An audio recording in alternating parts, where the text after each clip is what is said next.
색깔 있는 인터뷰 시작하겠습니다. 박영수 특별검사팀이 서울행정법원에 제기한 청와대 압수수색 불승인 집행정지 신청 사건에 대해서 법원이 오늘 오전에 심리를 열고 이르면 오늘 안에 결정을 내릴 수 있다는 전망이 나오고 있습니다. 만약 특검의 불승인 집행정지 처분이 내려진다면 청와대에 대한 즉각적인 압수수색이 가능해진다고 봐야 되겠죠. 반대의 경우로 예컨대 각하 결정이 내려진다면 특검의 청와대 압수수색은 사실상 물 건너가는 것이다. 이렇게 봐야 할 것 같습니다. 뿐만 아니라 현재 특검의 기간 연장에 대한 법안이 국회에 제출이 되어 있는 상황인데요.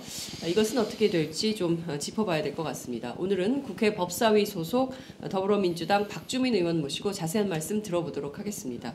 의원님 어서 오세요. 네, 안녕하십니까. 네, 정말 오랜만에 나오셨어요. 네. 바쁘셨어요? 사실 뭐 요즘 탄핵소추위원으로 일주일에 거의 2, 3일은 헌재에 계속 가 있고요. 네. 그다음에 최근에는 또 상임위들이 열리고 있고 또 제가 잠깐 또 환노위로 옮기기도 하고 굉장히 좀 복잡하고 좀 여러 가지 환노위도 갔다 오셨어요? 삼성 반도체 공장 네.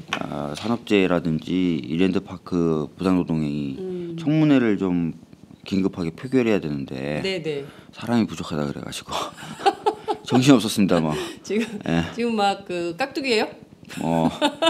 좋은 말로는 좋고 예. 나쁜 말로 말하면 그러고 있습니다. 예. 예. 여러분 어떠십니까? 인권 변호사 박주민 변호사가 국회의원이 됐는데요. 외모에 아무런 변화가 없어요. 오히려 더 피곤해 보이시고 좀 헤어를 좀 정리해 주세요. 헤어 정리가 잘 안 돼. 다 아시겠지만 이게 제 머리가 아닌데 네. 며칠 전에 그래도 좀 깨끗해 보여야 된다고 네. 빨았어요. 네. 근데 빨고 나니까 다 엉켜버린 거예요. 이게 가발이. 이게. 그래서 지금 이걸 어떻게 해야 되는지 고민하고 있는 상황입니다. 그것도 좀 정리하고 드라이도 해주고 좀 예쁘게 만들어야 되는데 지금 뭐 환노위 가야지 법사위 가야지 정신이 하나도 없고 거기다 헌재 가야지 너무 바쁘셔가지고 지금 그 헤어 정리가 안 되고 있습니다. 여러분 지금 어디서 박주민 의원과 함께하고 계십니까? 저희가 지금 보시는 것처럼 우측 상단에 카카오톡 서비스 열어놓고 여러분 기다리고 있습니다. 오마이TV 335로 여러분 많은 응원 메시지 보내주시고요. 늘 졸려요. 피곤해. 아무 데서나 막 주무시는 거지 의원 전 좀 별론데 하여튼 그런 별명이 붙으셨습니다. 네. 박주민 의원에게 페이스북 그리고 유튜브 아프리카 TV 다음 TV팟 여러분 함께 하실 수 있습니다. 여러 채널 동시다발로 열어놓고 보셔도 좋고요. 좋아요 구독하기 그리고 공유하기 요새 공유가 대세지 않습니까? 공유하기 꼭 눌러주시기 바랍니다. 대세인 공유는 도깨비 공유 아닌가요? 그냥 공유해야 하세요. 따져 자꾸. 그 공유와 이 공유는 다르지만 공유 정신은 물론 한자는 다르겠지만 지금 하자마자 카카오톡에서 메시지가 들어왔어요. 혜진아님께서 저는 레지나로 읽었는데 혜진아구나. 혜진아 씨님께서 굿모닝 박주민 의원님 장윤성 기자님 좋은 하루 되세요. 하루속히 한국에서 탄핵 소식이 들려오기를 상파울로에서 기도합니다. 상파울로에서 기도합니다. 이렇게 주셨습니다. 지금 상파울로에서 함께하고 계시는 혜진아님께서 메시지 보내주셨습니다. 이준성님, 와 박주민 의원님 안녕하세요. 박주민 의원님 너무 멋지세요. 멋져요? 제가 보기에는 헤어 상태로 볼 때 그렇게 멋진 것은 아니다. 자 하나만 더 보고 가겠습니다. 왼종일님께서 박주민 의원님 엄청 피곤해 보이시네요. 힘내세요 하셨습니다. 자, 힘이 좀 나십니까?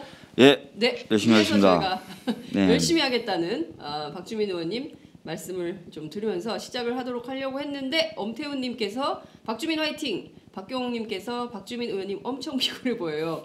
안 볼 수가 없다.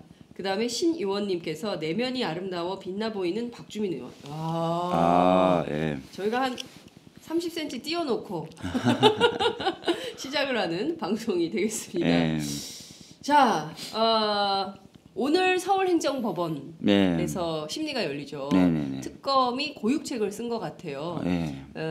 이렇게까지 해야 돼. 이게 소송의 성립 요건이 되는 것이냐 이런 얘기까지 지금 나오고 있는 건데요. 청와대 압수수색을 청와대의 비서실장과 경호실장이 불승인하면서 네. 이렇게 소송까지 제기한 이런 상황입니다. 네. 우선 의원님 이거 어떻게 보십니까? 사실 이제 압수수색 과정에 대한 이의라든지 네. 또는 압수수색이 잘 안 됐을 때 그것을 좀 더 법원의 판단을 좀 더 받아가지고 좀 강제하는 이런 방법이 우리나라 지금 법 시스템에 없어요. 네. 체포나 구속 같은 인신에 관련된 강제 영장 집행의 네. 경우에는 예. 제도가 마련되어 있습니다. 근데 이 압수수색에 관련돼서는 특별히 영장 발부 이후에 그 영장의 집행 과정에서 발생한 여러 문제를 해결해 줄 수 있는 제도가 뚜렷하게 마련되어 있지 않은 상태예요. 그래서 영장 발부가 적법한지 아닌지라든지 이런 것들 다툴 방법이 없고 네. 지금처럼 영장을 들고 갔는데 네. 형사소송법 110조나 111조를 이유로 거부할 경우에 어떻게 해야 되느냐. 제3의 심판자가 있어야 되잖아요. 이 그렇죠. 거부가 정당한지 안 한지. 예. 그러려면 그 제3의 심판자를 중심으로 한 이 심판 절차를 규정한 내용이 있어야 되는데 없는 거죠 사실상. 그러다 보니까 고육지책으로 네. 이 행정소송이라는 카드를 꺼내든 건데 네. 말씀하신 것처럼 이 행정소송이라고 하는 것은 개인이 국가 권력에 의해서 어떤 일을 당했을 때 네. 보통 사용하는 방법이란 말이에요. 근데 이 검찰은 예. 개인이라고 보기가 좀 어렵겠죠. 그렇죠. 예, 그래서 행정소송의 요건이 충족이 되느냐 그 부분에 있어서 상당한 법리적 다툼이 있을 것 같아요. 예. 그러니까 우선 행정 소송을 제기할 수 있는 주체는 개인이어야 되는 겁니까? 주로 예. 행정 처분의 대상이 되는 사람이어야 되는 거예요. 근데 보통은 그 개인을 전제로 하고 있죠. 그러니까 사인을 예. 전제로 하고 있죠. 국가기관 대 국가기관 간의 다툼은 뭐 권한쟁의 권한쟁이라든지 심판. 뭐 이런 것들로 주로 다툽니다. 헌법재판소에서 하는 거죠. 이거는. 헌법재판이나 예. 또는 지방자치단체와의 다툼은 이제 대법원이나 이런 데서 다투게 돼 있어요. 근데 네. 이런 경우가 과연 행정소송의 대상이 되느냐가 이제 아까 말씀드린 대로 문제가 되는 거죠. 예. 그 말씀 주신 대로 이 자체가 만약에 안 된다고 하면 네. 법원에서 각하 결정을 그렇죠. 내릴 수도 있는 건가요? 예, 말씀하신 각하라는 것이 바로 그런 겁니다. 법원에서 예. 어떤 소송에 대해서 아니다라고 결론 내리는 방법이 두 가지인데요. 네. 하나는 각하고 네. 다른 하나는 기각입니다. 예. 예. 각하는 요건이 안 된다는 겁니다. 요건. 예, 소송의 요건이 안 된다. 그래서 소송 자체가 성립할 수가 없다. 네. 기각은 소송의 요건은 갖췄으나 예. 네가 주장하는 내용은 예. 받아들일 수가 없다가 기각입니다. 예. 그러니까 이제 각하가 얘기 나오는 건 아까 말씀드렸던 것처럼 이 행정소송이 행정소송의 요건을 갖추지 못했다라는 것으로 사람들이 보고 있다는 것이죠. 네. 법조인들이. 예. 지금 우리나라에서 청와대뿐만 아니라 어떤 기관에 대한 압수수색에 대해서 해당 그 기관이 안 돼 이렇게 불승인 해가지고 이런 소송을 한 적이 있나요? 검찰이? 실질적으로 전례가 없죠. 건국 이래 최초예요. 예. 이게. 예. 지금까지는 네. 청와대 경우나 네. 국정원의 경우 네. 뭔가 진짜 업무상 비밀이라든지 또는 네. 군사상 비밀이라는 이유를 들어서 압수수색을 거부하면 그냥 거기서 멈췄죠. 멈추거나 네. 협조를 받아서 제출하는 물건을 그냥 받아오는 형식으로 처리를 했죠. 근데 지금처럼 어떻게든 한번 압수수색을 하겠다라는 네. 측면에서 행정소송을 하는 것은 처음 있는 일인 것 같고요. 네. 그래서 사실은 이런 행정소송으로 가지 말고 네. 영장의 강제력이 있으니 청와대에 강제로 진입을 해서 실제로 영장을 집행하면 되는 문제라고 생각하거든요. 그냥 특검이 그냥 들어가면 연풍문을 통해서 그 막는 사람들 어떻게 해요? 다 구속영장 치면서 들어가면 되는 건가요? 현장에서 긴급 체포, 긴급 체포, 또는 뭐 경호실 직원, 뭐 현행범 민정수석실 직원, 체포, 현행범 공무집행 방해로 예. 하면서 들어가서 영장을 집행한 뒤에 네. 그렇게 되면 이제 법원에서 다투는 게 오히려 이제 이 청와대 경호실이 업무방해, 공무집행 방해를 한 것이냐를 다투게 되겠고 그렇겠네요. 그런 경로를 통해서 압수한 물건들이 적법하게 압수된 물건이냐, 네. 그래서 증거 능력이 있느냐를 법원에서 다투면 되겠죠 나중에. 그러니까 박근혜 대통령에 대한 형사 사건에서. 네. 그래서 사실은 저는 지금 행정소송이나 이렇게 가는 것 자체가 그렇게 바람직해 보이지 않고 네. 오히려 후퇴하고 있는 모습처럼 보여져요. 근데 완전히 그냥 후퇴하는 것처럼 보이긴 싫어서인지 아하. 행정소송이란 방법을 생각해낸 거 아닌가 그런 생각도 좀 듭니다. 네. 의원님, 행정소송과 행정처분은 어떤 차이가 있나요? 저희가 행정- 어제 오늘 행정소송법에 대해서 엄청나게 공부를 하고 있습니다. 저희 애청자들과 함께. 행정처분이라는 건 행정청이 하는 처분이죠. 네. 즉 이 상황에서는 네. 대통령 측에서 네. 압수수색에 대해서 거부한 게 행정처분입니다. 거부한 게 행정처분. 그 행정처분을 대상으로 예. 법원에서 다투는 걸 행정소송이라고 합니다. 행정심판은요? 행정심판은 네. 소송은 법원에서 그 행정처분의 적법성과 불법성을 따지는 거고요. 네. 행정심판은 상급 행정기관 보고 판단해달라고 하는 겁니다. 아, 그 이럴 때 상급 행정기관이 없네요. 없죠. 청와대는. 예, 예. 대통령과 청와대 즉 대통령의 예. 행정처분은 그 위에 상급 행정기관이 없기 때문에 행정심판으로 갈 수가 없고 이것도 바로 행정소송으로 가는 거죠. 가는 거군요. 예. 특검이 행정소송을 제기하는 것은 어떻게 보면 뒤로 물러서는 거다. 차라리 그 지난 10일인가요? 압수수색 영장을 들고 갔을 때 그 연풍문을 지나서 아예 공무집행 방해로 그 관련자들을 전부 구속영장을 치면서 긴급 체포해버리고 들어가서 원하는 물건을 갖고 나왔어야 됐다. 그렇게 못하고 이제 와가지고 행정소송을 하는 것은 마지막에 면피성으로 마무리하려고 하는 거냐. 이런 비판도 가능하다는 예, 건가요? 굉장히 어렵게 이 네. 행정소송에서 승소를 해도 네. 저는 그 시간이 또 이미 많이 소요가 된 것이죠. 그렇게 되면 그동안 그 증거물들에 대한 훼손이나 뭐 은닉 이런 것들도 충분히 가능하다고 봐야 될 것이고요. 네. 그렇기 때문에 애초에 영장이 나왔을 때 영장의 강제력을 이용해서 집행하는 게 맞았지 않나 이런 생각이 드는 겁니다. 그러면 의원님께서는 오늘 오전 10시에 이제 그 한 1시간 45분 뒤에는 그 심리가 열리는 건데요. 행정법원에서 각하될 거다. 이렇게 보십니까? 어떻게 전망하세요? 사실 이런 소송의 전례가 없기 때문에 네. 어떻게 법원이 움직일지 잘 모르겠다고 말씀드린 게 오히려 맞을 수 있어요. 제가 보기에는 형식적 요건에 대한 충족 여부는 굉장히 불투명해 보이는데 법원 입장에서도 아까 말씀드렸던 것처럼 다른 방법으로 다툴 수 있는 수단이 마련되어 있지 않다는 것을 충분히 인식하고 있을 겁니다. 아. 입법의 불비라는 것을. 입법의 불비. 예, 그래서 그런 부분을 법 해석을 통해서 네. 그러니까 입법이 불비한데 무조건 보호를 못 받게 할 수는 없잖아요. 네네. 그래서 법의 해석을 통해서 어느 정도 커버를 해줄 수도 있다. 그런데 그 가능성이 높지는 않을 것이다. 이렇게 보는 겁니다. 네. 예. 이를테면은 법 해석을 통해서 받을 수 있는 방법은 어떤 건가요? 뭐 이 경우에 뭐 그 검찰이 네. 권리구제를 받아야 되는 그런 필요성이 있고 네. 특히 이게 공익적인 어떤 필요성이 굉장히 크기 때문에 이 경우에는 뭐 소송이 성립한다고 봐야 된다. 뭐 이런 네. 식으로 넘어갈 수가 있겠죠. 네. 예. 그렇군요.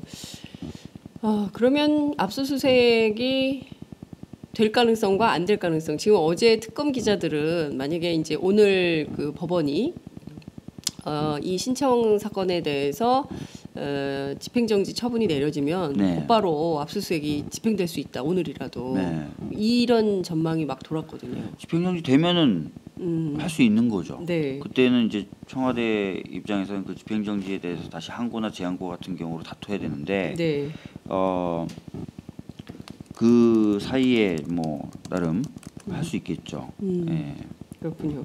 그 지금 이 특검이 제기한 서울행정법원 있지 않습니까? 네. 그 행정법원의 재판부가 그동안 그 집회 의원님께서도 2016년 15년이죠. 15년 그 민중총궐기 때 그때 이제 광장을 여셨잖아요. 집회에 그 대해서 집행정지 받았죠. 집행정지 처분을 받았고 네. 그다음에 그 청와대 앞으로 뭐 200m, 100m 앞으로 계속 갈 수 있도록 했던 최근에 계속 그런 판결을 냈죠. 재판보다 그래서 어떤 변호사는 짱돌 재판보다 이런 표현을 쓰면서 그 재판부가 허락할 가능성이 있다, 집행정지 처분을 내릴 가능성이 있다, 성격상 이런 전망은 좀 어떻게 보세요?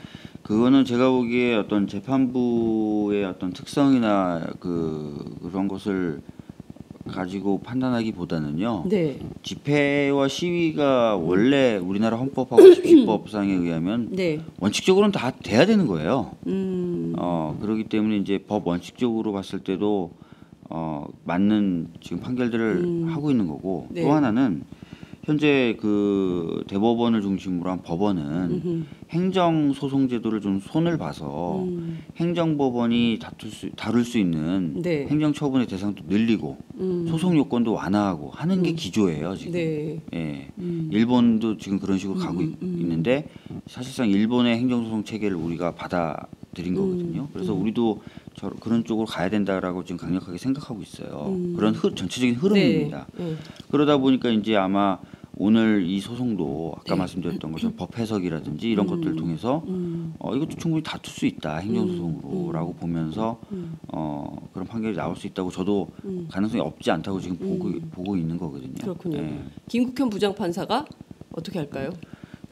잘 모르겠어요. 제가 그분을 잘 몰라요. 잘 모르는 사람이에요. 예. 알겠습니다.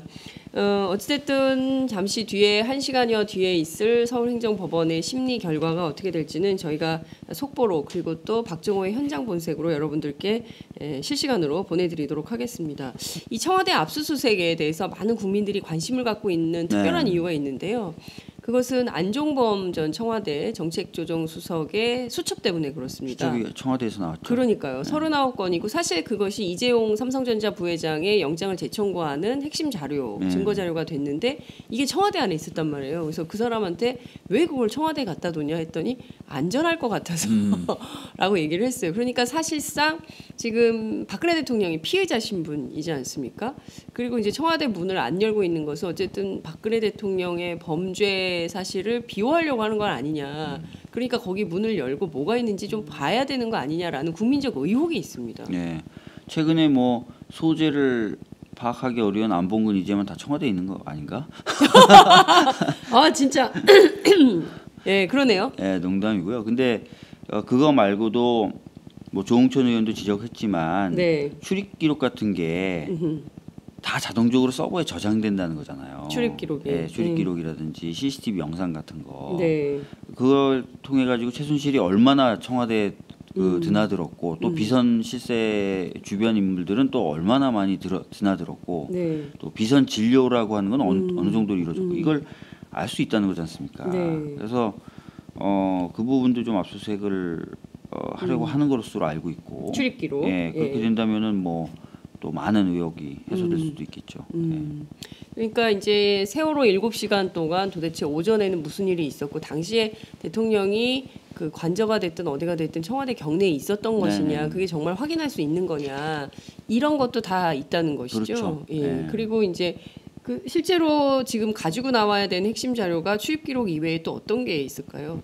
특검이 증거로 뭐 출입 기록 그다음에 이제 통화 관련된 기록들도 있을 것으로 보여지고요. 예. 각종 회의록도 있을 수 있고요. 네. 그다음에 이제 비선 진료나 이런 게 이루어졌다면 의료용품들이나 약품들 이런 부분도 있을 수 있고요. 네. 그다음에 이제 그 CCTV 같은 경우에는 영상들 그런 것들을 확보할 수 있을 거라고 생각합니다. 그렇군요. 그래서 그 의무동, 그다음에 비서동, 그리고 경호동 뭐 이렇게 이제 나눠 가지고 특검이 압수수색을 진행을 해야 된다. 이런 얘기를 했다는 건데요. 이를테면 들어가야 이게 가능하겠지만 들어가지 못한다면 결국 이 문제는 영원히 미궁 속으로 가는 건가요? 만약에 이제 박근혜 대통령 측에서 네. 이 증거들을 은폐해야 되거나 인멸을 해야 될 필요성이 충분히 있다고 판단한다면 네. 미궁 속으로 빠져들 가능성이 있죠. 그리고 왜냐하면 지금 아무도 들여다보지 않는 곳에 그 증거들이 있는 거니까 뭐 정말 그렇게 해야 된다고 생각했다면 할 수도 있겠죠. 인멸을. 네. 그렇게 된다면 뭐 굉장히 좀 진상 규명 측면에서는 어려움을 겪을 수밖에 없다고 생각합니다. 정권 교체가 되면 어떻습니까? 글쎄요, 정권 교체가 돼도 이미 뭐 인멸된 증거들을 다시 복원해낼 수는 없지 않습니까? 그렇게 된다면은 굉장히 뭐 내부 고발자들이라든지 이런 네. 사람들이 나타나서 증언과 진술로 아. 또는 그들이 개인적으로 보관한 증거들로 일정 정도 진상 규명이 될 수는 있겠지만 네. 아주 체계적인 어떤 증거들은 없는 상태가 되겠죠. 아 이게 압수수색을 꼭 해야 되는 이유가 의원님의 말씀을 통해서 다시 한번 확인이 좀 되는 것 같습니다. 오늘 행정법원이 어떻게 결정을 내릴지 좀 지켜보도록 하고요. 어제 탄핵 심판이 있었지 않습니까? 네네. 13차 변론 기일이 있었는데요. 네. 어제 참석을 하셨죠? 어제 오전에 참석을 했고 네. 오후에도 조금 참석을 더 하고 나서 다른 일정을 하려고 그랬는데 네. 제가 참석을 하려고 했던 일정의 증인들은 다 안 나온다고 해가지고요. 근데 좀 이해가 안 됩니다. 안봉근 같은 경우는 네. 굉장히 저쪽에서 고집했던 증인이에요. 예. 대통령 측에서. 대통령 측에서 예, 꼭 불러야 된다. 꼭 불러야 된다. 예. 그리고 지난번 기일에서는 연락이 된다. 나오게 하겠다라고 얘기해서 기일을 잡은 거거든요. 네. 근데 갑자기 안 나오잖아요. 이것만 봐도 얼마나 대통령 측의 증인 신청이 네. 실체 진실 규명이 아니라 네. 소송 지연을 위한 것인지 예. 전 드러난다고 보이거든요. 예. 네.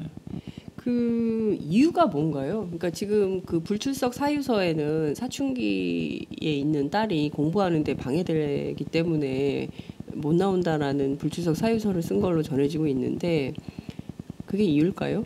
제가 보기엔 그렇지는 않을 것 같고요. 근데 그 참 이재용 부회장에 대한 영장 재청구하고도 관련이 될 수가 있어요. 이재용 부회장과 안봉근 비서관의 불출석이 연관이 된다고요?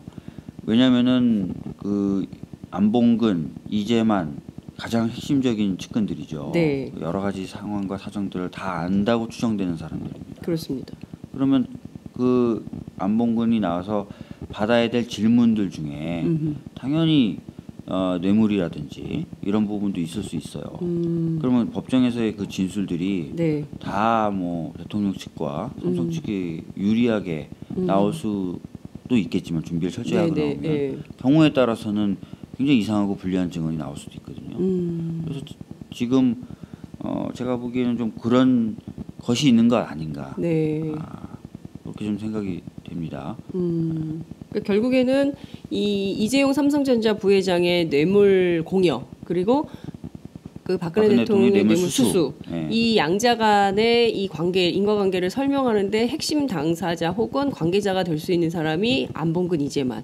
그래서 잘못 헌재에 나와서 그 국회 측 소추인단의 질문도 받아야 되는 거잖아요. 그러니까 네. 이쪽의 질문에 잘못 말했다가 실수해가지고 더 큰 사실관계를 증언하게 될 때 그게 감당할 수 없을 것 같아서 못 나온 거다. 왜냐하면 제가 왜 이렇게 추정을 하냐면 네, 대부분의 증인들이 나온다 그랬다가 안 나오는 경우를 보면은요. 네, 형사 사건 쪽 흐름하고 좀 연계가 되는 경우들이 좀 있어요. 그리고 또 하나는 상충된 진술을 할 가능성이 있는 증인이 동시에 그 나오는 것으로 결정이 되면 네, 둘 중에 또 하나는 안 나오는 식으로 하는 흐름이었거든요 지금까지. 네, 그래서 봤을 때는 지금 당장 안봉근 증인하고 상충된 진술을 할 증인이 뭐 같은 날 채택된 건 아니었거든요. 네, 그렇다면은 다른 형사 사건 그쪽에 뭔가 미칠 영향을 고려했을 수도 있는데 소송 전략상 네, 그러면 지금 당장 눈에 띄는 거는 이제 이재용 부회장에 대한 영장 청구 여부거든요. 그 부분이거든요. 그래서 그쪽을 좀 조심하는 것 아닌가. 아까 말씀드렸던 것처럼 이재용 부회장에 대한 구속은 이재용 부회장만의 문제가 아니라 네. 박근혜 대통령 측의 뇌물과도 관련된 그렇죠. 뇌물 수수와도 관련된 예, 예, 부분이라서 제가 대통령 측이라면 조심할 것 같아요. 예. 자, 지금 그 국회 측에서 요구한 대통령 측에서 요구한 증인들에 대해서 사실 헌재가 거의 다 받아준 거 아니겠어요? 그러니까 그 재벌 그 회장들에 대해서 빼고. 8명 빼고. 근데 그 재벌 총수들은 사실 이제 사실관계 조회를 해서 확인되면 전부 증인 안 해도 된다. 이렇게 대통령실이 얘기를 했던 거고 네. 사실상 나머지는 헌재가 다 받아주어라 네. 이렇게 한 셈인 거잖아요. 그렇죠. 근데 안 나온 사람들에 대해서는 이제 증인 안 받겠다고 결정을 네. 내린 것이죠. 네. 그럼 22일 날 변론 종결을 하는 겁니까? 22일 날 지금 변론 종결을 하겠다라는 입장인데 네, 지금 헌재가. 가장 이제 문제가 되는 게 최후 변론을 어떻게 하느냐예요. 최후 변론. 네. 예. 이게 이제 형사 재판에 준하는 절차로 네. 진행이 되고 있기 때문에 네. 최후 변론 절차는 있을 것으로 보여지는데 이 최후 변론을 어떻게 할지에 대해서 아직까지 말을 안 하고 있어요. 그러니까 22일까지 증인 신문을 하겠다는 건 정해졌는데 네. 그럼 최후 변론 어떻게 할 거냐? 증인 신문 끝난 그날 뭐 하는 거냐? 네. 별도의 날을 잡는 거냐? 네. 이런 부분에 대해서 아직 명확하게 얘기 안 되고 있어요. 예. 근데 헌재에서 23일까지 국회 측, 소추인단 측, 그다음에 피청구인 측 양쪽이 모두 네네. 다 그 서류 하고 싶은 말 다 내라, 성명 자료를 내라 이렇게 요구를 한 거 아니겠어요? 네. 그러면 그걸로 끝 아니에요? 네, 그 얘기는 네. 새로운 증거나 주장을 얘기할 거면 23일까지 얘기하라는 얘기가 가장 명시적으로 걸려 있는 네. 명령이고요. 예. 그 속내는 예. 대통령 출석할 거면 예. 최후 변론할 거면 예. 23일 전까지 그 의사 밝혀라는 의미예요. 그런 거군요. 예. 예. 대통령이 출석할 수도 있을까요? 왜냐하면 정규제 TV에서 안 한다고. 있을 수도 있다고 봤는데 네. 최근에 대리인단 측, 네. 그 피청구인 대통령 측 대리인단이 하는 말들을 좀 분석해 보면 네. 가능성은 높지 않아 보입니다. 어떤 증거로 그렇게? 지난주 초 네. 또 그 전에는 나올 수 있는 것처럼 오히려 발언을 많이 했었어요. 근데 헌재가 강경한 입장을 보인 2월 9일 이후로는 네. 나올 수 있는 것처럼 하는 얘기보다는 그냥 원칙적이고 원론적인 수준에서 고민하고 있다. 네. 이런 정도로 발언 톤이 떨어졌어요. 네. 그 얘기는 헌재가 강경한 입장을 보이니까 대통령이 나온다고 해도 절차 지연의 효과가 그렇게 크지 않다고 아하. 볼 수밖에 없는 상황이 되었고 예, 예. 그 상황에서 나와서 얻을 것보다 잃을 게 더 많다고 판단하게 된 것 같아요. 그러니까 이제 나올 수 있다의 그 톤이 약해진 거죠. 네, 네. 그렇군요. 자, 그러면 최후 변론이라는 게 저희가 이제 통합진보당 해산 심판 청구 사건 때 보면 네. 그냥 혼자 얘기를 하는 거잖아요. 그러니까 그 양측으로부터 신문을 받는 건 아닌 거죠. 예. 근데 그런 방식으로 할 수도 있고요.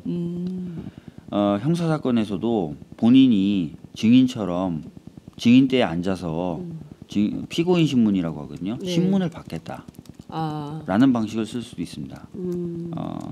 근데 하여튼 그 부분에 대해서 명확하지 않은 건데 혼자 이게 쭉 얘기를 하는 방식을 한다면 말씀하신 대로 어떤 저희 국회 측에 네. 불리한 질문을 안 받아도 되는 대신에 그렇게 혼자 쭉 얘기하는 거는 소송으로서는 별로 효과가 없어요. 소송적인 측면에서는. 그래요? 예. 근데 어쨌든 한번 퍼포먼스일 뿐이죠. 근데 그 일정을 시간을 좀 달라 준비하려면 네. 한 3월 중순쯤 하겠다. 저희들이 생각했을 때 이제 시간을 더 많이 달라라고 얘기할 경우는 피고인 신문을 해달라라고 하는 경우를 상정했던 겁니다. 사실은 피고인 신문. 마지막 단계에서. 네. 예. 그게 아니라 그냥 최후 변론 본인의 입장을 이야기하는 그럼 것이라면 시간을 많이 달라고 해도 헌재가 많이 줄 이유가 없죠. 이유가 없다. 네. 예. 그러면 만약에 최후 변론을 한다면 언제쯤 하게 될까요? 만약에 지금 한다고 의견을 23일 전에 밝히면 네. 그냥 기일을 한 번 더 잡긴 잡을 거예요. 그 다음 주에. 예, 그 다음 주 한 28일과 23일 그 사이에. 네. 예. 대통령의 그 입장이 마지막 최후 입장이 헌재에 전달되긴 했지 않습니까? 네, 물론 맞습니다. 기존의 입장하고 크게 다르진 않지만 예. 그 입장을 전달했는데 그럼 이 문서 말고도 또 나와서 또 얘기하는 절차 번복되는 거 아니에요? 그래서 헌법재판소 규칙을 보면은 네.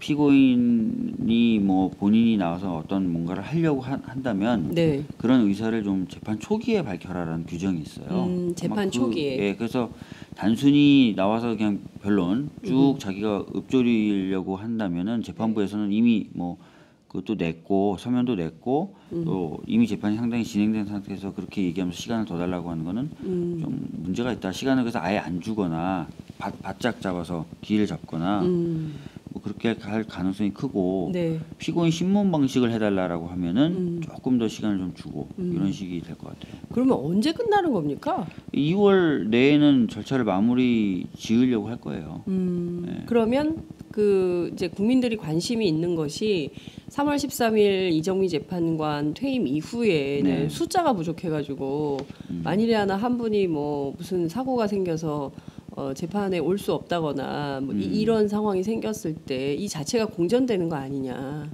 이대로 12월까지 가는 거 아니냐, 이런 아주 최악의 경우를 상정하는 분들도 계시거든요. 그 점은 좀 어떻게 보세요? 실제로 절차가 지연이 돼서 이제 13일을 넘긴다. 네. 굉장히 어려워지죠. 그래서 뭐가 어려워진다는 겁니까? 탄핵 자체가 어려워진다는 거죠? 결론에도 영향을 미칠 수가 있어요. 결론에도. 결론에도 영향을 미칠 수 있기 때문에 무조건 13일 전에 판결 결정을 하고 네. 판결을 하는 것이 필요하고 그 부분에 있어서는 좀 헌재도 네. 인식을 하고 있을 겁니다. 뭐 이 부분 이렇게 얘기하는 거는 이제 헌재가 어떤 특정 결론을 내리기 위해서 8인 체제 때 하겠다 이게 아니라 네. 7인이 되면은 절차 지연부터 시작해서 그 내린 결정의 정당성 여부가 의심받을 수 있기 때문에 8인 체제에서 되도록이면 결정을 하기 위해서 노력을 할 거라는 거죠. 헌재도. 예. 예. 근데 그 실제로 국회를 중심으로 해서 계속 기각설이 돌아다니잖아요. 네. 그리고 뭐 실제로 뭐 어느 재판관 실명까지 거론되면서 이분이 기각할 거다, 뭐 이런 얘기까지 돌아다녀서 많은 국민들은 그 최근의 분위기로 볼 때, 그리고 이제 과도하게 막 증인 신청을 하고 재판을 지연하고 있다는 것은 온 국민이 다 인지를 하고 있는 것 같아요. 저렇게까지 하냐, 좀 더티하다 이렇게 보는 분들도 많은데 그 계속 이런 식으로 갈 때 결국에는 결과의 왜곡까지 그 박한철 소장이 우려했던 거 아닙니까? 네, 맞습니다. 네. 그래서 정치 쪽에서 이렇게 바람 잡는 게 뭔가 심상치 않다 이렇게 생각하는 국민들이 많으시거든요. 네.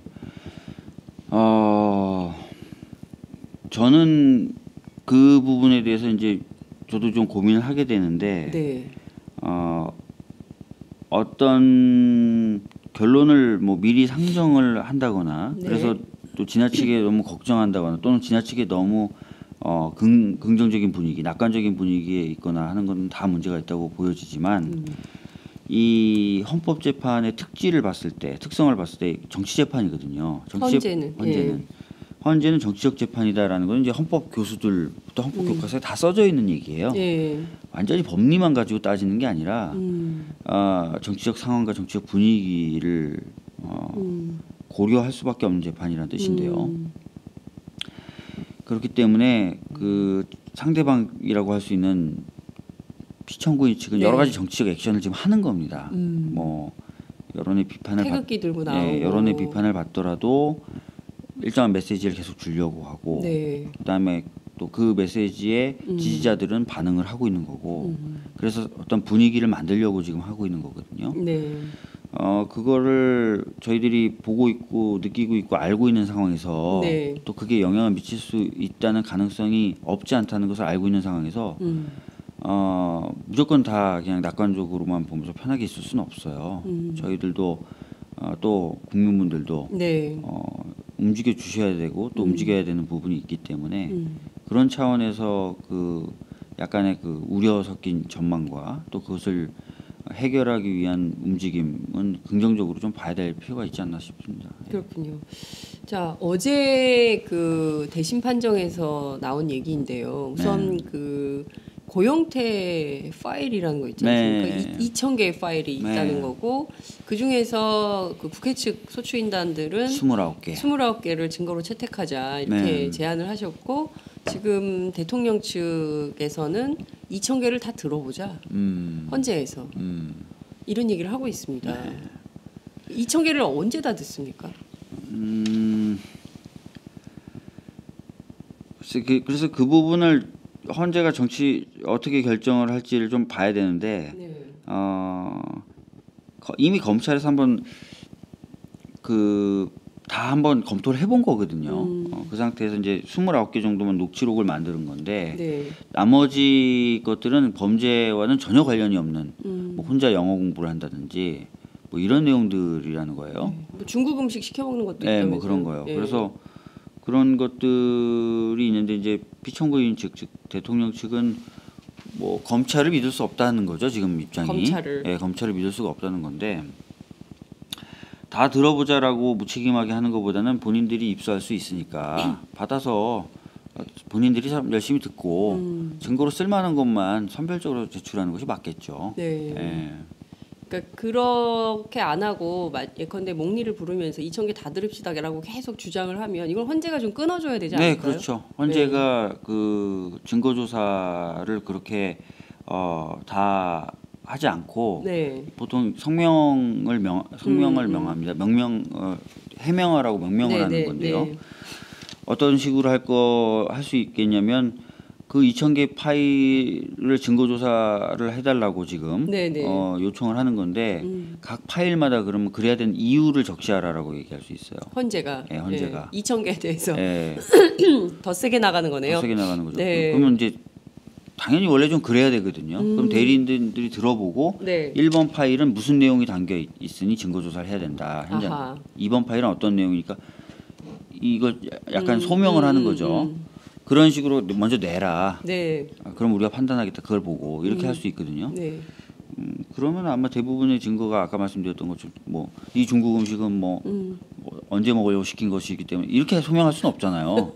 그러니까 대부분 그래서 날려버릴 수가 있겠죠. 예. 그거 증거 분석하는데 시간이 걸리니까 또 일주일 시간 달라 뭐 이런 식으로 나오면 어떻게 해야 됩니까?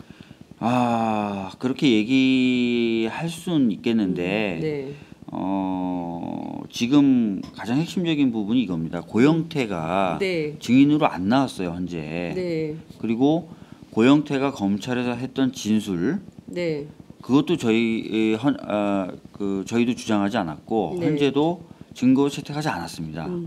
그러면 이 지금 녹음 파일은 고영태의 진술과 고영태의 주장을 탄핵하기 위한 건데 고영태의 주장과 진술이 여기 증거로 제출되는 게 없어요, 현재. 헌재. 예, 그러니까 허공에다 주먹질을 하겠다 내가 이렇게 얘기하는 셈이 되는 거거든요. 네. 그래서 재판부 입장에서는 아예 그럼 법리적으로 다가가서 네. 너희들이 하려는 행위가 사실 고영태의 말은 신빙성이 없는 것이라는 걸 증명하기 위한 것인데 네. 우리가 고영태 말을 증거 채택한 게 뭐가 있냐. 따라서 너희들이 하려는 건 진짜 허공에다 주먹질하는 건데 우리가 너희들이 허공에 주먹질하는 걸 다 시간 들여가면서 봐야 되냐. 그럴 필요 없다라고 얘기할 수도 있는 거죠. 그러니까요. 저희 국민들이 이제 자꾸 막 그 대통령 측에서 고영태 하니까 마치 이게 고영태 탄핵 심판 같아요.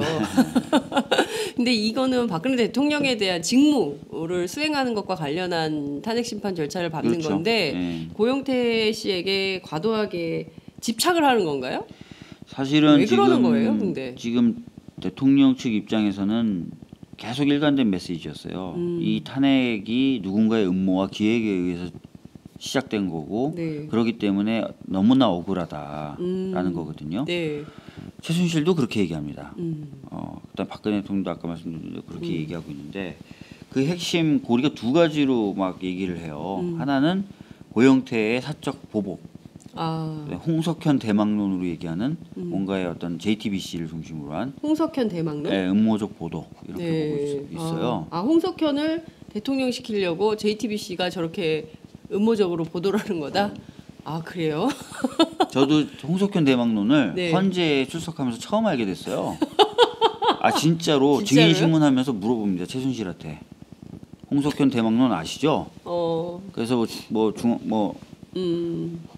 삼성의 승계권은 누가 가져가야 되고 또 어떻게 저게 이렇게 생각한다는 거 다 들어보셨죠? 뭐 이런 식으로 질문합니다. 근데 이제 이게 그러면 고영태와 홍석현 때문에 최순실 박근혜 게이트가 생겼다? 이런 거예요? 조작됐다는 거. 조작됐다? 네. 근데 이 메시지가 굉장히 단순하게 보시면 안 되는 게 이 네. 메시지를 끊임없이 주고 그 다음에 헌재에서도 이걸 드러내고 네. 형사재판에서도 계속 이걸 드러내고 재판 외에서도 뭐 언론이나 이런 걸 통해서 계속 이 메시지를 주려고 할 거예요. 네. 그건 무슨 얘기냐면 탄핵이 인용이 되더라도 이 인용된 탄핵 결정은 잘못된 것이다라는 정치적인 보호막이 되는 것이고 지지자들을 계속 뭉치게 만들죠. 그리고 새누리당이라는 그 어떻게 보면 같은 운명 공동체를 살리는 역할도 할 수 있어요. 경우에 따라서는. 탄핵이 되면 지금 바른정당도 요구하지만 네. 새누리당 같은 경우엔 네. 같이 책임을 좀 물어야 되잖아요. 정치적 그렇습니다. 책임을. 예. 그럼 새누리당이 거기서 벗어날 수 있는 방법은 이 탄핵은 인용이 됐지만 정당하지 않다. 조작된 거다. 뭐, 음모에 우리는 기한 피해자다. 거다. 우린 피해자다. 이걸 쳐줘야 되는 거예요. 아니면 네. 우리는 몰랐다. 박근혜 대통령이 그렇게 했는지 몰랐다. 우리는. 우린 바보다. 이렇게 해야 되거든요. 우린 바보다, 몰랐다, 아니면 억울하다. 세 가지 프레임으로 가야 되는데 네. 바보다. 이거는 너무 부끄러워서 자기네들은 못할 거고 네. 뭐 몰랐다. 예. 이것도 사실은 좀 너무 정황이 안 맞고 예. 증거가 너무 억울하다. 예. 이건 이렇게 할 수 있겠죠. 네. 하여튼 이 세 가지를 적절하게 쓰면서 정치적으로 뭔가 입는 데미지를 줄이려고 할 거예요. 또 줄여서 이쪽이 뭔가 살아 있어야 또 박근혜 대통령과 이쪽도 형사 처분을 받고 법적인 처벌을 받더라도 네. 기댈 구석이 있는 거거든요.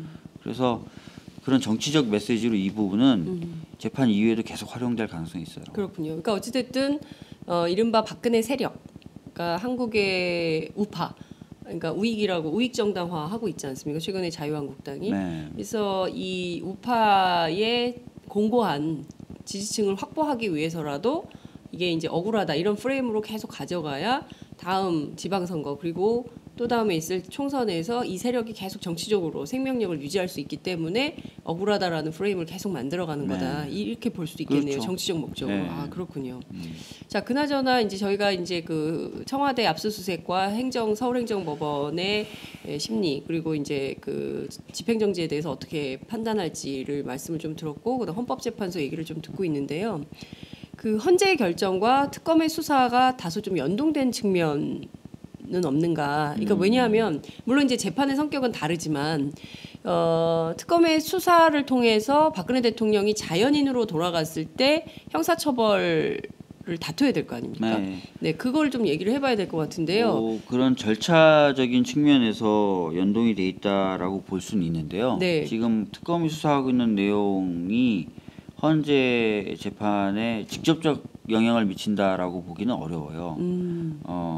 왜냐하면은 두 개는 이제 법적으로도 별개의 절차이고요. 네. 판단하는 기준도 다릅니다. 특검은 형법 등 법률 위반을 다투는 거고요. 네. 헌재는 헌법 위반을 다투는 데예요. 그래서 기준도 다르고 절차도 다르다 이렇게 보셔야 돼요. 근데 오히려 네. 피청구인 즉 대통령 측은 네. 두 개가 계속 연동돼 있다고 주장을 하는 거예요. 아. 그래서 최근에 광고 나온 거 보셨죠? 원로법조인단. 네. 그 주장 중에 하나가 특검이 지금 수사하고 있는데 헌재에서 결정을 내리려고 한다. 그건 잘못된 거다라고 얘기합니다. 더 기다려야 된다라고 얘기해요. 네. 네. 이 얘기는 초반부터 나왔던 얘기 예. 같아요. 예. 근데 여전히 반복되고 있어요. 두 개의 절차가 하나의 절차다라고 자꾸 보면서 형사적인 법률 위반을 검토하는 네. 검찰의 수사와 법원의 재판이 결론이 날 때까지 기다려라라는 얘기를 자꾸 합니다. 그거는 굉장히 잘못된 메시지고요. 네, 네. 네. 또 대통령 측에서 자꾸 얘기하는 게 네. 블랙리스트 같은 경우도 사실은 저희가 서면을 내긴 냈는데 이 특검 수사 결과를 저희가 인용해서 자료를 낸 거죠. 네. 서면을 낸 거죠. 근데 이게 소추 사유를 추가한 거다라고 또 자꾸 주장을 해요. 저희들은 소추 사유를 추가한 게 아니라 네. 대통령이 이런 식으로 통치를 해왔다는 걸 참고하라라는 참고 자료 형태로 낸 거예요. 네. 근데도 피청구 측에서는 저게 별개의 소추 사유를 추가한 거기 때문에 불법적이다. 또는 저 부분에 대한 새로운 입증이 필요하다. 네. 시간 더 줘야 된다. 뭐 이런 주장을 자꾸 하고 있어요. 그래서 오히려 형사 사건하고 헌재를 자꾸 섞으려고 하고 네. 연계성이 강하다고 주장은 대통령 측에서 많이 하는데 아까 모두에서 말씀드렸던 것처럼 법리적으로도 맞지 않고 또 탄핵을 바라는 쪽에서는 전략적으로도 맞지 않고 예, 그런 고민인 거죠. 그렇군요. 근데 이제 사람들은 이 특검이 아직 해야 될 일이 많고 또 박근혜 대통령 어쨌든 이제 그 지금은 불소추 특권이 있기 때문에 기소도 못하고 조사를 한들 이런 상황이기 때문에 특검 수사 기간이 연장이 돼야 대통령에 대한 기소 여부까지 진도를 나갈 수 있는 거 아니냐 이런 얘기도 나오는 거거든요. 물론 이제 지금 뭐 재벌 수사라든가 또 2014년도 문건 수사라든가 아직 수사가 제대로 미진한 아예 이제 어제는 뭐 삼성 이외에 다른 대기업 수사하지 않겠다라고 특검이 할 수가 없다. 시간이 없어서 이런 얘기를 했거든요. 지금 특검이 이제 월요일 날 네. 저희 법제사법위원회에 공식 의견서를 보내왔죠. 지난 월요일. 그러니까 이번 주 월요일 날. 그 내용이 이제 저희 법제사법위원회에서 요청을 한 거예요. 특검법 개정이 필요하냐? 필요하다면 어떤 식으로 돼야 되느냐라고 네. 요청을 해서 거기에 화답해서 답변서 형식으로 의견서를 보낸 건데 네. 주로 이제 제가 발의한 그 안에 대한 의견을 주는 형식으로 돼 있어요. 아, 그래요. 근데 기간이 필요하다는 겁니다. 지금 수사가 상당히 많은 대상으로 해서 진행이 되고 있었고 진행되는 과정에서 새로 발견한 사실도 많기 때문에 네. 현재 예정돼 있는 70일로는 많이 부족하다. 어느 정도는 연장이 돼야 된다라는 그 의견도 담겨 있거든요. 그걸만 봐도 현재 그 특검의 입장에서는 수사기간 연장이 반드시 필요하다고 생각하고 있는 것으로 네. 생각이 됩니다. 네. 자, 그 더불어민주당은 너무 당연하고요. 정의당도 그렇고요. 국민의당도 야삼당 똑같은 입장인데 바른정당은 특검에서 요청이 오면 그 동의하겠다라고 장제원 대변인 전 대변인 정확한 워딩은 이겁니다. 특검이 황대행에게 요청을 하고 네. 황대행이 거부를 하면 그때 법안을 발의해서 논의해 보겠다죠. 바른정당 추진해 보겠다죠. 저희 기자하고 멘트한 건 전혀 좀 다르네요. 그래요? 다 압축해서 얘기했네요. 네. 네. 특검이 요청이 권성동 오면 위원장의 입장은 그렇습니다. 왜냐하면 네. 법이 그렇게 A, B, C, D를 밝게 돼 있는데 네. 그 법대로 안 하고 네. 다른 법을 또 내는 게 안 네. 맞다라는 입장이에요. 법률적으로. 네, 법대로 프로세스를 밟아라. 네. 그래서 안 되면 새로 입법하자가 지금 바른정당의 스탠스입니다. 그러니까 70일을 하고 네. 나머지 30일을 연장하도록 돼 있는데 네. 이 30일 연장에 대해서는 황교안 총리가 서명을 해야 가능한 거죠. 승인을 해줘야죠. 지금 그걸 요청을 특검이 해야 되는 거 아니에요? 그 부분에 있어서 많은 국민분들이 잘 모르고 계신 네, 부분이 네. 있어요. 심지어 제가 보기에 바른정당도 모르고 있다고 생각합니다. 바른정당도요. 네. 예.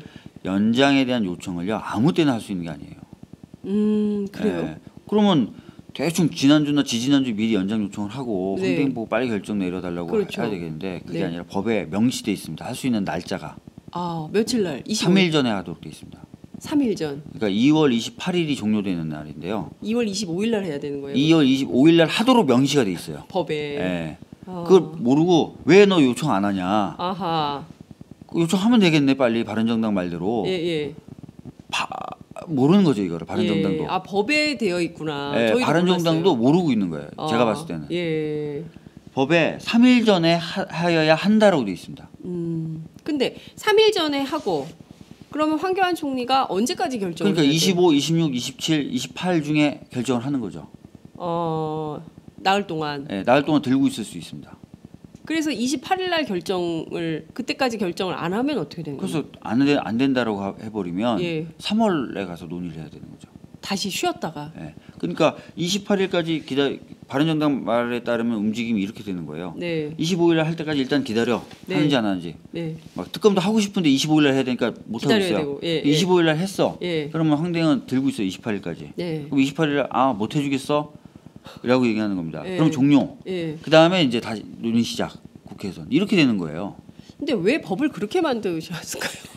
저도 잘 모르겠어요. 예. 그거 언제 그 야당에서 만든 거 아니에요? 그때 여야 합의로? 저도 잘 모르겠습니다. 예. 100일간 원래 하기로 했었는데 김도읍 당시 새누리당 간사가 뭐 70일 하고 남은 이제 30일 연장 자동방으로 연장되는 거다. 뭐 이런 얘기를 했다는 건데 왜 그렇게 법을 만드셨을까? 그러게요. 예. 네. 참 아쉬움이 많네요. 예. 그래서 이게 바른정당이 말한 프로세스를 밟기에는 수사 네. 연속성 보장 네. 이런 측면에서 조금 어려움이 있어요. 그러네요. 차라리 2월 네. 23일 예정되는 임시회에서 해줘야 네. 특검도 편하게 수사 범위를 지금부터 확대할 수 있거든요. 네. 안 될 것 같은 분위기에서 수사 열심히 할 수 있겠습니까? 그렇죠. 끝난다고 예, 그러면 대상을 넓힐 수 있겠어요? 불가능하죠. 할 수가 없거든요. 예. 예. 그러면 권성동 위원장이 저렇게 버티고 있으면 23일 날 국회 본회의가 열리는데요. 2월 국회 마지막 본회의죠. 그 본회의에서 이 법안이 통과될 가능성은 있습니까? 없습니까? 그래서 지금 바른정당의 스탠스가 중요한데 네. 지금 바른정당에서는 아마 이제쯤은 알 것 같아요. 그런 프로세스로 가면은 약간 문제가 복잡해질 수도 있다. 예. 그래서 제 생각에 조금 봐야 되는데 오늘부터 법사위가 열리거든요. 네, 오늘 열십니다. 네, 그래서 한번 분위기를 좀 봐야 될 것 같습니다. 네. 지금 만약에 그 바른정당의 권성동 위원장 설득이 안 된다면 여야 합의로 통과시키는 것도 물 건너갈 수 있는 거예요. 네, 바른정당이 안 해준다 그러면 여야 합의가 진짜 안 되는 거고요. 네. 그다음에 바른정당이 또 안 해주면은 여야 합의 없이도 비상적으로 할 수 있는 방법도 막히는 거죠. 직권상정 이런 건 어떻습니까? 직권상정은 아시다시피 이제 국가 비상사태 또는 그에 준하는 사태가 있어야만 할 수 있는 건데 네. 야당 입장에서는 그동안 그 직권상정의 요건을 엄격하게 해석해달라고 계속 주장해왔던 바예요. 네. 근데 지금 이 상황이 직권상정의 요건이다라고 주장하기가 좀 어려운 부분이 있습니다. 네. 어려운 부분이 있고 그렇죠. 그 정세균 국회의장 주재로 그 여야 사당이 모여서 이 헌법재판소 결정이 내려지면 승복한다라는 합의를 했어요. 네. 우상호 대표는 구두로 했다 이렇게 얘기를 하고 있지만 어쨌든 합의한 내용이 알려지고 있습니다. 이제 그 자리는 원래 그 2월 국회에서 개혁 법안들을 의논하기로 한 자리였는데 정우택 원내대표의 경우에는 18세 선거 연령 인하 문제와 관련해서 얘기도 안 하고 그냥 가버렸거든요. 네. 네, 그리고 그 특검법 연장 문제에 대해서도 논의조차 못한 이런 상황입니다. 그 승복 어떻게 생각하세요? 승복. 뭐 사실은 이제 이 부분은 어떻게 보면 원론적인 선언일 수도 있는 거예요. 원론적인. 예, 법원의 판단에 대해서 뭐 존중하겠다라는 그 이야기는 네. 원론적으로는 당연히 이제 어떻게 보면 할 수 있는 이야기죠. 그 부분은 원론적인 이야기다. 뭐 그렇게 좀 보시면 되지 않을까 싶어요. 근데 기각이 됐다. 그쵸. 요새 법률 용어가 하도 많아가지고 헷갈리는데 기각이 헌법재판소에서 기각이 됐다. 그러면 받아들이는 거죠. 정의당 같은 데는 또는 또 이재명 성남시장의 경우에는 그런 헌재는 없어져야 된다면서 강력한 투쟁을 예고했습니다. 근데 사실은 그렇게까지 헌재가 기각을 하면 거기에 전면적으로 불복하겠다라고 얘기한다면은 탄핵이 인용되면 또 저쪽도 마찬가지가 될 수 있거든요. 그래서 지금 단계에서 제가 봤을 때는 오히려 저는 그냥 지금 단계에서는 그냥 그 인용이든 기각이 되면 뭐 승복하겠다 안 하겠다는 얘기를 좀 안 하고 굳이 할 필요가 있었나? 굳이 할 필요가 없었던 것 같고 오히려 그거는 새누리당이 밝혀야 될 입장이죠. 그렇죠. 네. 그러니까 많은 국민들이 공감하는 포인트가 바로 의원님 주신 그 부분인데요. 지금 결과에 승복을 해야 되는 것은 새누리당이고 사실 그 자유한국당이죠. 이름을 바꿨기 때문에 자유한국당이고 이 국민들의 준엄한 심판 사실 12월 9일 날 탄핵을 국민들이 한 거 아니겠어요? 그렇죠? 그렇죠. 법률적 절차를 국민분들은 이미 그때 헌법적 결단을 내리신 걸로 네. 봐야 되고 네. 사실 그래서 헌재가 그런 것까지 감안해야 되는 거예요. 국민들이 이미 헌법적 결단을 한 거고 네. 그런 이후 과정을 헌재가 담당하는 것이다라는 것을 헌재가 인정을 해야 되는데 네. 현재까지 그 헌재 분위기를 봤을 땐 그런 건 아니어서 약간 불안했던 느낌이 계속 있었던 거고 네. 지금은 좀 입장이 좀 강건하게 바뀐 거지 않습니까? 그래서 좀 약간은 좀 마음을 놓기도 좀 하는 건데 네. 특히 새누리당 입장에서는 그걸 인정을 해야 돼요. 야당이 아니라 네. 국민이 이미 탄핵했다라는 거. 그다음에 그래서 헌재가 그 인용 결정을 하면 무조건 승복하는 거죠. 더 이상 이론이 없어야 됩니다. 사과하고 네. 해야 되는 거죠. 예. 예. 더 이상 근데 국민들이 이제 그 벌써 100일이 넘도록 광화문 광장 혹은 전국에서 촛불을 들고 섰습니다. 1,000만이 넘는 시민들이요. 네. 작년 가을에 시작해가지고 이제 봄이 오고 있거든요. 입춘이 예. 지나도록 국민들이 이렇게 질서정연하게 하고 있는데 민주적으로 평화적으로 하고 있는데 이게 지금 그 이른바 태극기로 그 상징되는 좀 태극기 집회라고 하는 것도 조금 불편한데요. 네. 그 탄핵 기각 집회를 계속 정치인들이 선동을 하고 있어요. 나가죠. 예, 나가서 선동하고 있고 무슨 뭐 촛불 시민들을 폭도라고 김문수 전 경기지사는 주장을 했습니다. 사실 촛불 집회하고 태극기 집회의 가장 큰 차이점 중에 하나가요. 네, 촛불 집회 나가면 정치인들이 발언 안 합니다. 정신 발언 안 하죠. 무대에 안 올라가요. 무대에 안 올라가요. 못 올라가요. 예, 예. 안 세우더라고요. 예. 예. 그래서 야당 의원 중에는 아씨 올라가서 우리도 좀 얘기라도 한마디 해야 되는 거 아니냐라고 예, 얘기하시는 예, 분이 예. 있지만 일단 안 올라가고 못 올라가죠. 네, 정치인들의 선동을 이 작동되는 공간이 아닌데 네, 태극기 집회는 유난하게 정치인들이 발언을 하시더라고요. 그렇게 유난히 네, 주요 연사더라고요. 네. 그런 게 좀 큰 차이점으로 보여집니다. 저는 그 굉장히 좋아요. 그러니까 정치인들도 그 국민의 한 사람으로 깃발 들고 지난 촛불 때 그 더불어민주당 깃발 엄청 많이 나왔었잖아요. 네. 저는 개인적으로 이렇게 바라보면서 아 원내 일당이 저렇게 깃발을 들고 촛불 대열에 함께 하는구나. 근데 이제 발언은 안 하시고 그냥 군데군데 다 앉아 계셨잖아요. 네. 의원님들이 군데군데는 아니고요. 저희가 함께 앉아 계셨나요? 세종대왕 뒤에 모두? 민주당 자리가 있습니다. 그러니까요. 정의당은 세종문화회관 네, 계단에 계단에 정해져 있습니다. 정해져 네. 있어요. 각자 이런 말 쓰면 안 되는데 나와바리가 빨리 가서 거기 자리 잡아야 잡아야 됩니다. 돼요. 그게 항상 의원님들 그 자리에 앉으시더라고요. 네. 그래서 거기에 앉아서 집회를 하는데 깃발도 나오고, 그러니까 국민들이 많이 든든했을 거예요. 지난 토요일 날 저희 은평갑 지역위원회만 해도 거의 한 45명, 50명이 나왔어요. 당원들이. 아 은평갑 지역위원회 네. 의원님 소속 네, 당원들만. 당원들만 일반 입가에 미소가 번지는 네, 박주민 의원. 은평구 그 주민분들 더 나오셨겠지만 네. 당원들만 한 45명, 50명 나왔어요. 저희 그 촛불 집회 인터뷰 저희가 이제 시민들 인터뷰 굉장히 많이 했는데요. 은평구에서 많이 나오셨더라고요. 네, 은평구에서 많이 나오세요. 은평갑인가요? 네. 아니 뭐 막 와서 반갑게 인사해서 어디서 오셨어요? 은평이요. 뭐 이런 분들 굉장히 많아요. 그렇군요. 그런 데서 지역 주민들 만나면 더 반가우시겠어요. 네, 전 전화번호 땁니다. 아 그래요? 네. 전화번호 따요? 네. 어. 그래서 의정 보고 문자도 드리고.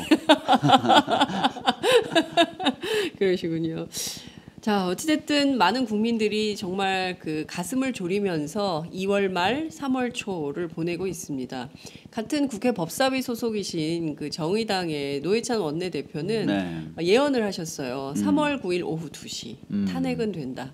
이렇게 그 예언을 하셨는데 우리 박주민 의원님께서는 예언 한번. 저는 뭐 3월 그러니까 이정미 재판관 퇴임 전에 네. 탄핵이 돼야 된다는 그 입장을 강하게 갖고 있고요. 네. 그러나 제가 어느 날에 어떤 결론이 날 거다라고 예측하는 건 좀 적절하진 않은 것 같습니다. 예. 무슨 말만 하면 네. 저쪽에서 트집을 엄청 잡아요. 아시다시피 권성동 위원장이 네. JTBC하고 인터뷰에서 3월 9일 한 번 언급했다가 난리 났었죠. 거의 한 달을 복귀고 있습니다. 그래서 그렇군요. 예. 그러니까 아무래도 지금 그 국회 측 대리인단, 소추위원단 소속이시기 때문에 말씀을 굉장히 조심하시는 것 같고요. 예. 헌재 측에서도 그런 요청이 있었던 걸로 알고 있어요. 그래요. 예, 인터뷰 같은 네. 거 조심하시라. 인터뷰 같은 건 해도 되는데 네. 재판의 공정성을 해칠 발언들은 자제해달라는 얘기였죠. 네, 오히려 대통령 측이 더 하는 거 아닙니까? 더 하죠. 저 누굽니까 그 변호사? 서석구 변호사님 아니 서석구 변호사님도 손범규? 그렇고 손범규 네. 변호사도 그렇고 뭐, 페이스북에 막 쓰고 그러니까요. 예. 근데 좀 과도한 거 아닙니까? 저도 페이스북에 썼던 것 같긴 한데. 근데 하여튼 뭐 그 장외 설전도 하긴 해야 돼요. 이거는 그렇죠. 논리 싸움도 있는 논리 거 싸움도 아니겠어요. 있고 예. 또 법리 다툼도 해야 여론이라는 것도 작용하는 그렇습니다. 재판이기 때문에. 네. 지난주에 이제 시민분들이 헌법재판소 앞에서 사전 집회도 하고 마무리 집회도 헌재 앞에서 했어요. 이런 그 국민들의 함성 이런 것들이 헌법재판소 재판에 영향을 미칠까요? 그럼요. 음. 안 미치면 태극기 집회 저렇게 안 합니다. 예. 그렇군요. 예. 우리가 깜빡깜빡 잊고 있는 게 있는데요. 네. 인간의 뇌는 아주 독자적으로 구성되어 있는 개별적 시스템이 아니라요. 상호 연결되어 있는 터미널형이에요. 예. 그래서 집회 시위를 왜 합니까? 집회 시위를 보면 부지불식간에 영향을 받아요. 그리고 국정원 왜 댓글 달까요? 다 영향을 받기 때문에 댓글 다는 거거든요. 네. 광고 왜 합니까? 광고하면 영향을 받기 때문에 광고를 하는 겁니다. 그리고 개그 프로 할 때 웃음소리 깔아주는 거. 네. 다 영향을 받기 때문에 하는 거예요. 태극기 집회 괜히 하는 거 아닙니다. 그러니까 다 어떻게 보면은 시민분들의 움직임, SNS 한 번 하는 거, 좋아요 한 번 눌러주는 게 다 영향을 미친다고 보셔야 돼요. 네. 다 유기적으로 연결돼 있다고 보셔야 돼요. 예, 여러분 좋아요, 공유하기, 구독하기 이렇게 또 홍보를 한번 하게 됩니다. 문호키님께서요, 박주민 씨 아침에 보니 기분 좋은데요, 이렇게 하셨고요. 네. 허연수님께서는 박주민 의원님 건강한 모습을 보고 싶어요. 좀 건강합니다. 건강하시래요. 아, 건강해요. 어디 아프신 거 아니냐는 아닌데 걱정을. 건강한데 그 예. 화면에 비치는 제 굉장히 윤이 나고 빛이 나는 것 같은데. 그게 아닌가요? 제가 보기에 그 민중 총궐기 때하고는 다르게 이마가 번쩍번쩍 빛이 좀 네. 나고 있는 것 같은데 그 헤어 정리를 하시면 좋겠다 이런 네. 말씀 좀 드리고 싶고요. 최세현님께서는 탄핵당해도 청와대 안에서 안 나오고 버틸 물건이다. 그럴까요? 아, 많은 국민들이 그런 부분도 걱정하시죠. 워낙 상식 밖의 행동들을 많이 하고 네. 또 너무 뻔뻔하게 구니까요. 사실 저도 그런 부분이 걱정이에요. 저런 식으로 계속 자기 지지층을 모은 뒤에 네.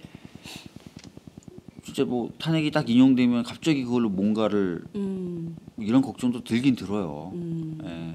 하여튼 그 매우 위중하고 불안한 나날들이 좀 지나가고 있는데요. 그래도 우리가 희망차게 밝게 건강한 미래를 생각하면서 가면 우주의 기운이 도와주지 않을까요? 라는 생각이 좀 듭니다. 매일 새로운 연정맘님께서요. 박주민 의원님 참 좋은 사람 초선으로 국회에서 힘드실 텐데 특검 연장되게 꼭 좀 부탁드립니다. 이런 의견 주셨고요. 그 다음에 그 홍선엽님께서 조심은 해야겠지만 대범하게 갈 필요가 있습니다. 저들의 꼼수와 지연책들을 간파하면서 이를 강력하게 물리쳐 나갈 뿐 저들의 말도 안 되는 책략 때문에 지나친 걱정을 하지 맙시다. 건전한 대한민국의 대다수가 뭘 바라는지 잘 알고 있지 않습니까? 당당하게 가자 이런 말씀을 주셨습니다. 문초루님께서는요.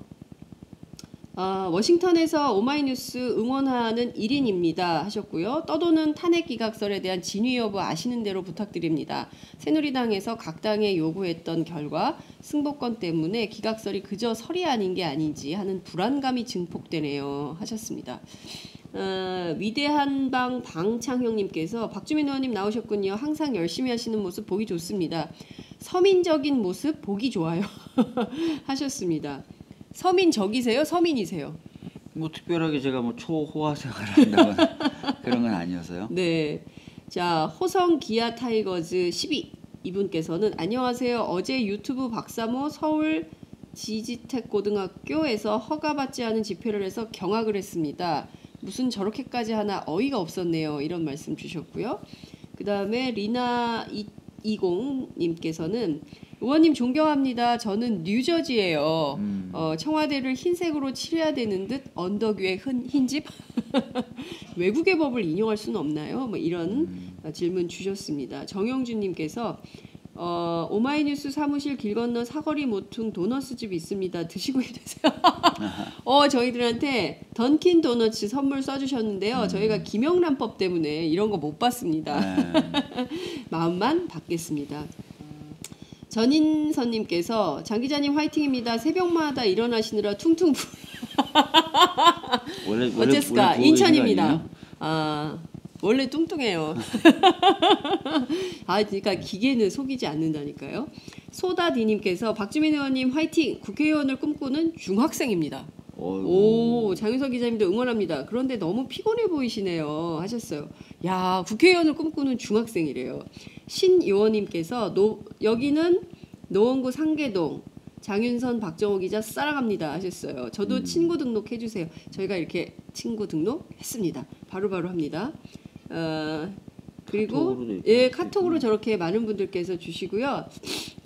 아이고 굉장히 글을 많이 주셨는데 행복한 집 행복한 맹구리 굿모닝입니다. 저는 촛불 집회를 단 한 번도 가보지는 못했지만 마음은 항상 응원하고 있습니다. 그런데 참 대단하신 것 같아요. 저는 응원만 하는데도 지치는데 지쳐가는데 이 세상은 아직도 할 일이 산더미같이 쌓여있는데 국민은 주말마다 촛불로 나라는 대행으로 제대로 되는 게 없고 시간은 우리를 위해서 기다려주지 않는데 사람들의 일상생활에서 공정함을 느끼지 못하는데 동물학대는 생각도 못하시겠지만 제발 빨리 나라가 정상으로 돌아가서 내년에 한국에서 소주 한 잔 했으면 합니다. 화이팅 호주 브리즈번인가 봐요. 예. 지금 뭐 전 세계에서 저희 방송 함께 하시면서 많은 의견 보내주시고 계십니다. 의원님 어떠십니까? 세계 속의 팟짱. 네, 훌륭하십니다. 네. 자, 아무튼 그 2월 22일까지 남아 있는 변론 기간 동안 헌법재판소를 잘 지켜주시고요. 네. 그리고 탄핵이 인용되는 그날 저희가 또 모시고 의원님 모시고 말씀 좀 들었으면 네. 좋겠고요. 좀 자주 나오세요. 네. 피곤하시고 바쁘시더라도. 알겠습니다. 네. 오늘 말씀 여기까지 듣지요. 고맙습니다. 예, 감사합니다.